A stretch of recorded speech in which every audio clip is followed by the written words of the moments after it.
Purpose of this video is to shed light on the whys behind women tearing down other women, trying to sabotage other women, always throwing shade at other women, right? Aggressively. And most importantly, why you should never take any of it personally if you find yourself on the receiving end. I have, and I'm sure you ladies have also. You can choose to address this type of behavior if you feel the need to do so. And in some cases, you have to address it, right, before things get out of hand. Or you can choose to ignore it. But the main takeaway is why you should never take it personally. Learning how to not take the words and behaviors of other personally is a cheat code in life, is a cheat code to staying centered and grounded on your path. So, as you can see, I have Evelyn Lozada on your screen, right? For anyone that is unfamiliar with her, she's one of the cast members on Basketball Wives LA. She was married to a football player. That didn't work out. She moved on and got engaged to an NBA player. She was in a reality TV show with her daughter, Shanice. And then she also sat down with Iyanla Van Zant on a TV show called Fix My Life to discuss her personal issues. Anywho, this video is not about Evelyn Lozada. Absolutely not. I'm simply using her as the perfect example of the typical mean girl, mean spirited, venomous, unhappy, hating woman, right? Even though, according to societal beauty standards, she would be considered eligible for pretty privilege.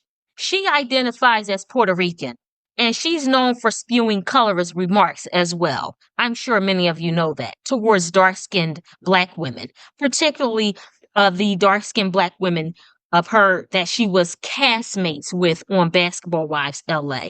And when Evelyn is called out on her colorism remarks, right? She hides behind, oh, I'm Afro Latina. Oh, I did an ancestral background check and I'm Black. That's what they do. Grew up around these types, right? My father's side is Puerto Rican, all of them. I have elder family members who only speak Spanish. They're from Puerto Rico. My mom's side is foundational Black Americans. I was conceived and born and raised from Black women. Okay. And I also had the opportunity to grow up around people who identify as Puerto Rican, right? I identify as a Black woman because that's who I was raised by. That's who taught me. That's who birthed me, raised me, and taught me, Black women. So that's what I identify with, although my maiden name is Spanish, right? So if anybody is qualified to speak on the colorism, discrimination, prejudice, bigotry from people who do not identify as Black unless it's convenient for them to do so, right? Because they know how to toggle. People who only identify as Black when they're called out on their colorism, they know how to toggle between, oh, I'm this and that. Oh, and now I'm Black when they're called out, right? So, yeah, I am qualified to speak on this topic. I have experienced it firsthand towards me from my own relatives. Okay. So when chicks like Evelyn Lozada, when they are upset or if they feel comfortable enough to do so, their true colors, opinions, and feelings about Black women, they come out full blast on display, right? They are quick to call a Black woman's hair nappy when they're mad. I remember when Evelyn got into a feud with one of her castmates, and she posted a picture of an orangutan with a passive aggressive caption. So a lot of them they're just like racist white women, right? Oh, yeah, they take Black dingaling all day long. They taking Black dingaling, have children by Black men, but they still practice racism, colorism, prejudice, all of the above. So as far as Evelyn Lozada is concerned, even though she has what society deems as pretty privilege, she still has a nasty, contentious, miserable, unhappy disposition, like many other women do who have pretty privilege, right? This woman oozes misery and envy and jealousy and strife and discontent. And she's loud about it. Her energy screams miserable, nasty, unlikable, and she's venomous. Now, let me say this as far as Evelyn Lozada being venomous. I can be venomous. Oh, absolutely. I had to learn how to be venomous to protect myself. I can be extremely venomous when a situation calls for me to be so, and I can be lethal when I do it. Absolutely. Yeah. But, and however, unhappy women are usually the loudest haters in the room. Loud as in painfully obvious that these women are dwelling in misery and they are hurting and they are suffering internally based on what they are radiating with their words and actions. Tearing other women down, that is their shortcut in life, right? That is their cheat code to feeling better about themselves because they're too weak and scary and lazy to do the inner work required to be better and higher versions of themselves, right? To be at peace with themselves. Here's the thing. You can be in an unwanted, undesirable mental and emotional place where no one knows exactly what you're going through. No one knows what you're carrying, what you are trying to get rid of that is no longer serving you.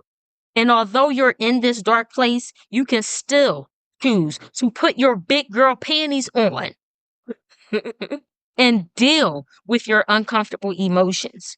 Deal with your life by yourself, where you are not trying to drag another woman to the pits of hell where you are, right? Because you understand, as a fully functioning woman, that you are solely responsible for how you feel at all times, no matter what's going on around you or within you. You are choosing how you want to feel. And you understand that no one can make you feel any type of way without your permission. That's why I could be venomous and smoke and just, I'm the best at it. That's really me. That is really me when I do that. When I have to smoke, when I have to be mean spirited and venomous, I'm unmatched, right? But I'm intentional about it. That's why when I don't have to go there, I'm doing me. I give myself permission to choose how I want to feel according to the situation, right? So a woman who is unhappy that does not know how to make herself feel better by herself, she will make every possible attempt to drag another woman to the pits of hell with her. And always keep in mind, ladies, always, she's not mad at you. She's mad at herself. Your existence is a personal attack on her. Your beingness is an affront to her entire existence. Think about that for just a moment. That alone, when you marinate on that, when you reflect on that, you will not take these women's antics and passive aggression and mean spirited antics. You will not take it personally when you reflect on that, right? These type of women, these unhappy women, they thrive on drama like coffee, like you get up in the morning, you need your cup of coffee. They thrive on drama and chaos and dysfunction, like you thrive on coffee to get through the day. That's the only way for them to feel relevant. They don't know what it's like to bask in joy and excitement, enthusiasm, eagerness, right? And to possess a thirst and a zest for life, authenticity. They don't know what that's like, unfortunately. Again, which is why you do not want to take their weak attempts, their desperate antics personally. There's no reason for you to do that. Let me give you all an example. This is one that I have observed in the past and that I have recently observed when I put up the last video that I had. If y'all have not done so, please check out the last video. It's called Real Talk, Colorism and Envy with Melissa Ford and Natasha Ellie. Check that out. Y'all did that and I appreciate your comments on that video. Every last one of them, right? Even the people that did not understand where I was coming from and they just had antagonistic energy. I appreciate you too. I am so very grateful. Let me give y'all an example. If you want to get underneath a woman's skin, talk about how you're loved and spoiled and taken care of by men financially and not financially, right? Talk about that, especially if you are a woman, a dark skinned woman, like a woman that left a comment. I appreciate her so much. Sharing with us that people They want you to embody self-hate so bad when you're a beautiful dark-skinned woman. They don't want to believe that you're loved and being spoiled and want to loved and taken care of by men. And she was absolutely right. Right. So if you want to get under a woman's skin, talk about how you're loved, spoiled, and taken care of by men, financially and not financially. Because a man can take care of you in more than one way. Financial means that's easy. That is easy. Remember, women, especially black women, we're the most educated, right? Man, it's easy. It is easy for us as women to take care of ourselves financially. As long as you are healthy, physically, mentally, and you are of sound mind, you can literally pay your, like, that's not a flex. Getting up at 5 o'clock in the morning, going to work, taking care of yourself, paying your bills, buying your food, paying your car note, insurance, and all of these other things. I mean, that's a basic adult responsibility. That's nothing to flex about. That's nothing to flex about. We're all doing that. We are doing that. I'm talking about the women who are doing that, and they have men who want to. They don't want them to do that. They want to step in and say, babe, let me take care of this for you. I love it. I love it. Pay attention to the visceral reactions and responses that follow, verbal and nonverbal. The backhanded compliments, right, that women spew, all of which is fuel for their toxic fire, for the smoke that they have for you.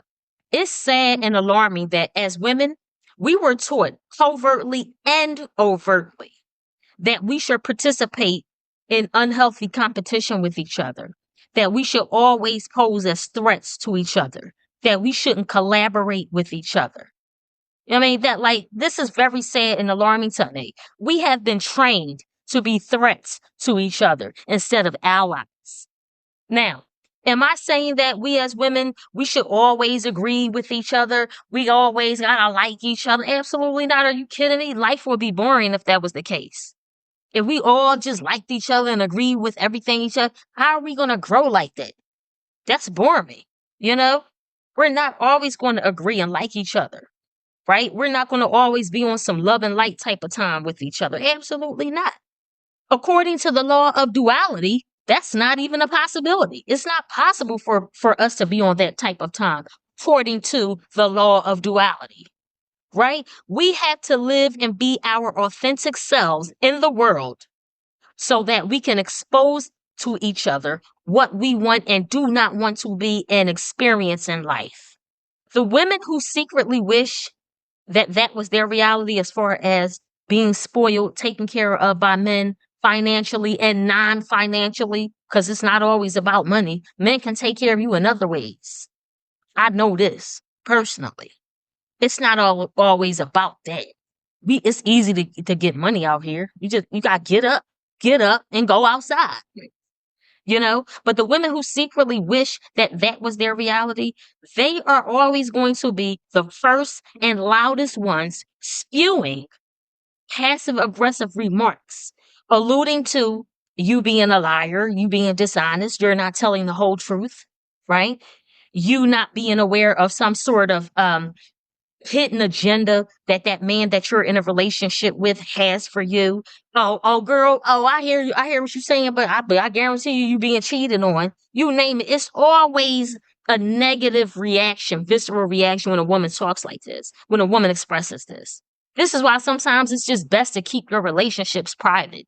Your romantic relationship, whatever you're dealing with, a man that you're in a relationship with or whatever your lifestyle is, sometimes it's best to keep that private because these type of women, unhappy hoes that be hating, they're going to always have something negative to say. Always, right?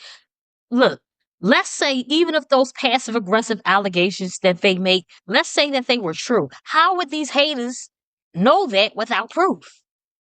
You know what I mean? How would they know that without proof?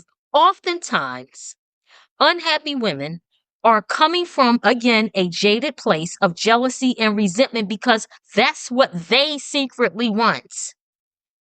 They want marriage. They want to be spoiled by a man. They want to be claimed by a man, etc. And of course, they'll pretend that that's not the case. Sure, absolutely. But it is. 9 times out of 10, They want a man to help them relieve the pressure that is going on in their lives. Best believe that is what they're dealing with. That's why they're making these passive aggressive, negative, visceral reactions and responses in the first place, right? They are upset because that is what they are dealing with. Pressure that they would love, that they secretly desire a man to come in and take care of that and relieve that for them. They just have not figured out how to manifest that reality into their experience. That's why many unhappy women keep up with what these red pill dudes be talking about. These red pill podcaster dudes, that's why they be keeping up with what they're talking about, because they care about what these dudes think as it relates to a woman's worth and value and wifey material and all these boring, goofy, redundant talking points that these red pill podcaster dudes be talking about. And these chicks be sharing their thoughts and using them as some sort of standard of measurements. Are you kidding me? I don't pay attention to what a lot of what these dudes be talking about online. I don't pay attention to, because I already know where they're coming from. I know that the mentality they have, even if we're cool, I know that they're coming from a red pill perspective. That's the place they're coming from. I'm not about to share, oh, this is what he said, y'all, so this is what we have to go off of. Are y'all kidding me? Go outside, like, for real. Don't preach to other women to go outside. You're not going outside. You're not dealing with reality while you're telling other women to deal with reality. Are you kidding me? You're listening to red pill dudes. These dudes, they're not getting no action in real life. Nothing. That's why they're on the internet. Man. And then you're using what they're saying as some sort of example and standard measurement for women. That's clown behavior. All day. Clown. So, again, pay attention to how women respond verbally and non-verbally. When you share good news or when you talk about what a man, whether he's your husband, boyfriend, whatever he is to you, is doing for you. And again, I am using this as an example because hearing another woman speak about a man spoiling his woman, loving on her, taking care of her, again, not just financially, man, that be having unhappy women seething.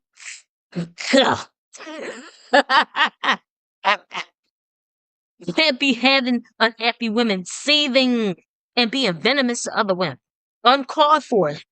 Absolutely uncalled for. Because again, one thing about unhappy women, they are always going to try to pump fear and doubt in your minds and your hearts.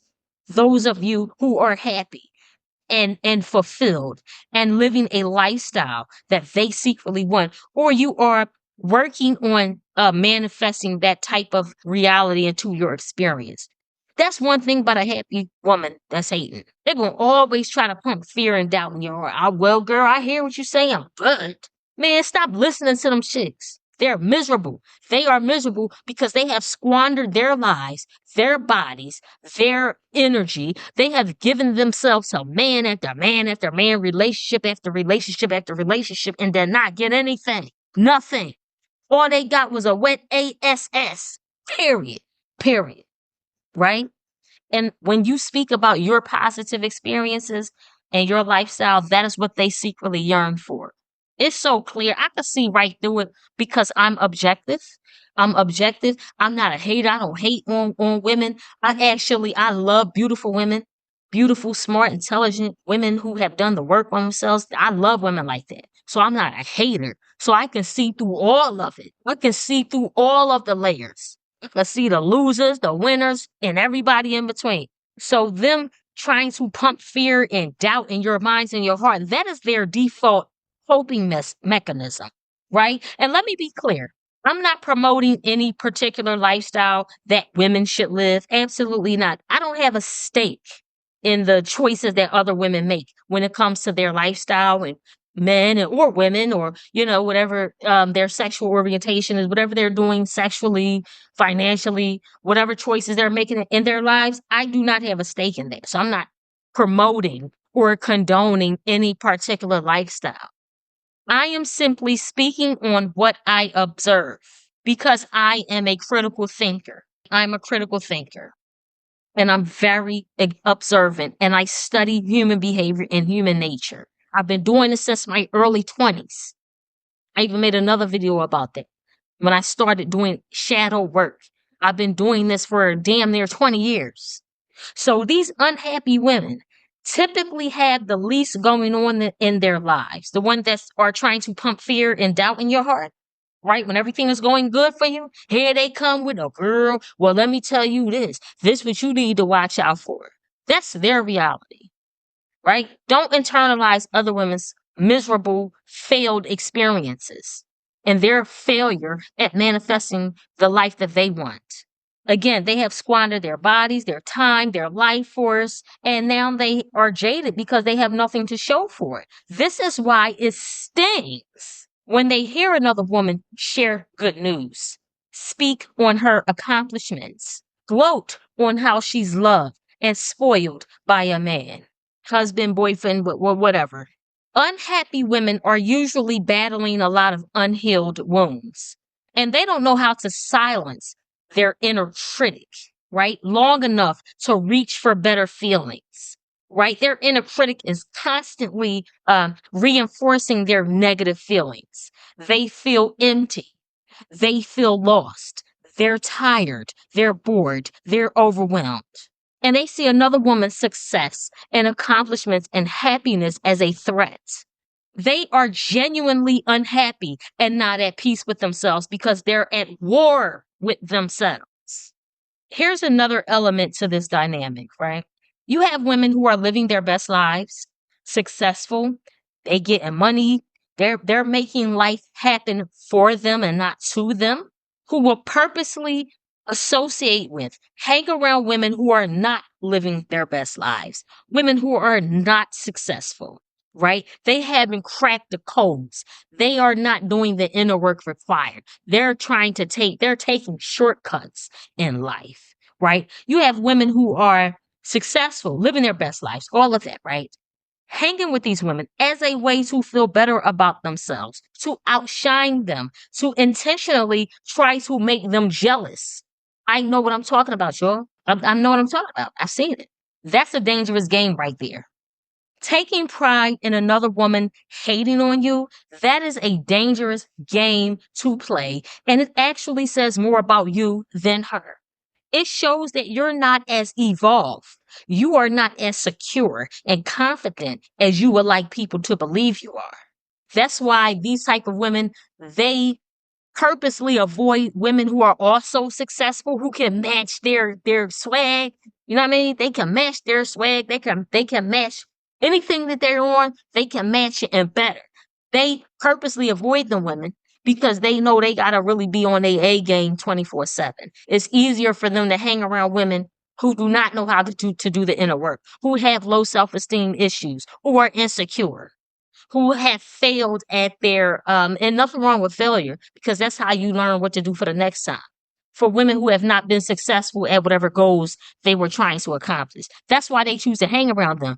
They themselves are insecure. If you're going to compete, again, I always speak about healthy competition between women, as it relates to us challenging each other to do better, to reach higher, to go further. You know what I mean? You have women who are afraid to be around women who are about their life, who, I mean, go getters at the core of who they are, go getters, go getters. And they don't have to step on nobody to do it, you know? So, yeah, there are women out here that move like that. They purposely try to make other women jealous just so they can brag about having haters because nobody be hating on them in the first place. No, nobody be hating on them in the first place. So they have to go out and purposely and intentionally associate and hang with women who they know are not as ambitious as they are, or they just have some sort of issues that are hindering them from going after what they want in life. They'll purposely hang around them. They will avoid women who are about that life, go-getters, ambitious hustlers, right? So that then they can just brag about all, haters. Oh, she hating on me, girl, bye.